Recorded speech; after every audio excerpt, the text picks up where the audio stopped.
Hello everyone, this is Rekha Kushwaha and welcome to M for teaching. हाजिर हूँ आप सभी के सामने एक बहुत ही अमेजिंग टॉपिक के साथ। और जैसा कि आप लोगों को पता होगा कि 10 और 11 को केवीएस का एग्ज़ाम हो चुका है। तो यहाँ पर मेरे सामने बहुत सारे क्वेश्चन पेपर आ चुके हैं। और अगर आपने अभी तक ग्रुप ज्वाइन नहीं किया है तो कर लेना, वहाँ से आप लोगों को क्वेश्चन पेपर भी मिल जाएंगे जिन लोगों ने केवीएस का एग्ज़ाम इस साल नहीं दिया है, तो नेक्स्ट टाइम की रिवीजन के लिए। बाकी मैं यहाँ पर जो डिस्कस करने वाली हूँ कि भाई हिंदी लैंग्वेज कॉम्पिटेंसी टेस्ट की जो हिंदी है, पीजीटी का ये पेपर है। और 10 क्वेश्चन हैं आप लोगों के सामने।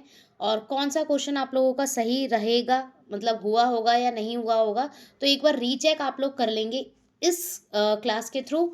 और सबसे मोस्ट इम्पॉर्टेंट अगर मैं बात बताऊं, आप लोगों को ये चीज़ तो पता ही होगी, 10 क्वेश्चन 30 मार्क्स के थे, यानी कि एक क्वेश्चन 3 नंबर का था। ठीक है, और नेगेटिव मार्किंग भी थी।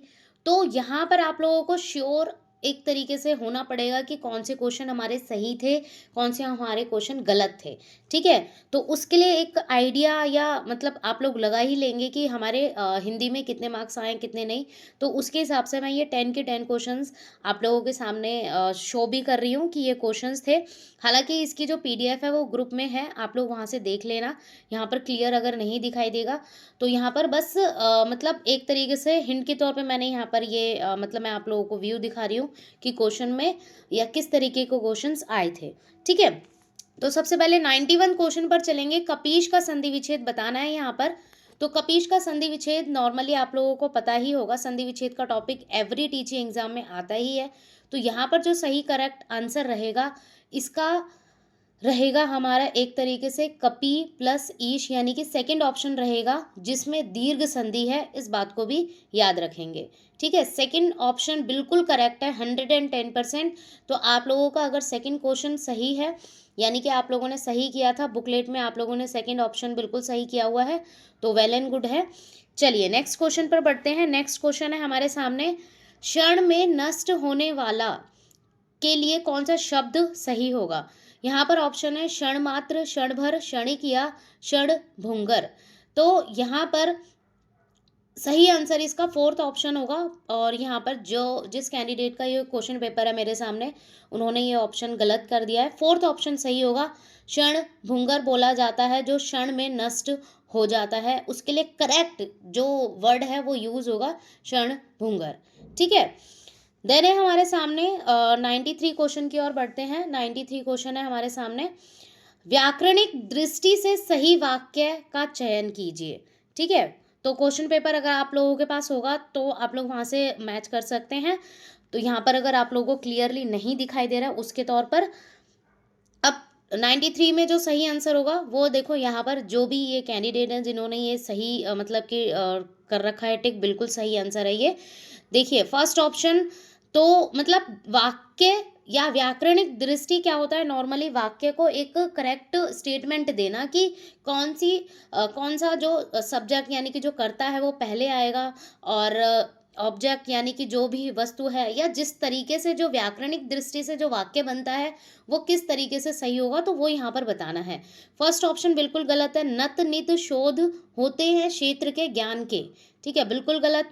सेकंड ऑप्शन है एक समस्या यह भी पाठ्यक्रम की, बिल्कुल गलत।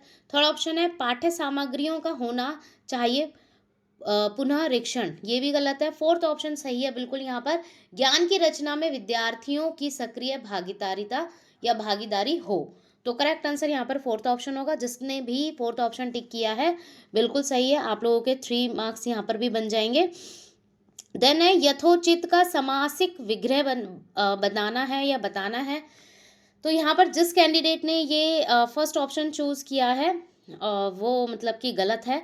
इसका एक्चुअल में जो सही आंसर होगा वो होगा हमारा फोर्थ ऑप्शन होगा। याद रखना, यथोचित सामासिक के अनुसार, समास विग्रह के अनुसार जो सही ऑप्शन होगा वो होगा हमारा फोर्थ ऑप्शन, जो उचित हो या उचित के अनुसार। उचित के अनुसार अगर ऑप्शन में आता तो वो भी सही होता, जो उचित हो वो भी सही होगा। तो फोर्थ ऑप्शन यहाँ पर सही होगा। जिसने भी फोर्थ ऑप्शन टिक किया है वेल एंड गुड है, 3 मार्क्स आप लोगों के यहाँ पे भी बन जाएंगे। 95 क्वेश्चन है हमारा, सभी डैश ने निबंध लिखे। तो ये तो बहुत इजी क्वेश्चन है वैसे तो, अगर नॉर्मली अगर इसे वचन बदलो के हिसाब से ये टॉपिक आ जाता है हमारा। बालिका, बालिकाएँ, बालिकाओं, बालक। वैसे तो जब आप पेपर में क्वेश्चन सॉल्व कर रहे होंगे तो उस टाइम पे आप लोगों ने स्टेटमेंट बनाकर देखी भी होगी कि कौन सा करेक्ट होगा, अगर आप लोगों को टॉपिक नहीं आता है अच्छे से। बट अगर आप लोगों ने वचन वाला जो टॉपिक है वो अच्छे से पढ़ा हुआ है तो उसके हिसाब से आप लोग बिल्कुल सही करके आए होंगे इस आंसर को। तो यहाँ पर सही ऑप्शन थर्ड ऑप्शन होगा, बालिकाओं। सभी बालिकाओं ने निबंध लिखे। बालिका नहीं आएगा, बालिकाएं नहीं आएगा, बालक नहीं आएगा, सभी बालिकाओं ने निबंध लिखे। तो थर्ड ऑप्शन हमारा यहाँ पर सही बन जाएगा। मतलब जिसने भी थर्ड ऑप्शन टिक किया है उसके भी 3 मार्क्स यहाँ पर बिल्कुल हैं क्लियर। 96 क्वेश्चन है, स्वयं को संकट में डालना के भाव को व्यक्त करने वाला मुहावरा कौन सा होगा? तो बिल्कुल सही ऑप्शन पे टिक किया हुआ है जिसने भी किया है ये, जान पर खेलना।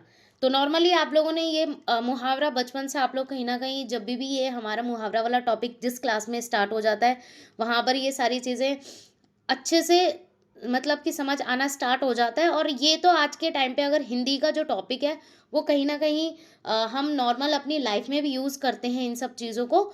जो वर्ड्स होते हैं, जो मुहावरे होते हैं, तो उसके हिसाब से नॉर्मली हम कई बार बोल देते हैं जान जोखिम में डाल दी या मुसीबत में डाल दी। तो वहाँ पर जो एग्जैक्ट मुहावरा यूज़ होगा वो संकट, मतलब सॉरी, स्वयं को संकट में डालना यानी कि जान पर खेलना। फर्स्ट ऑप्शन सही होगा।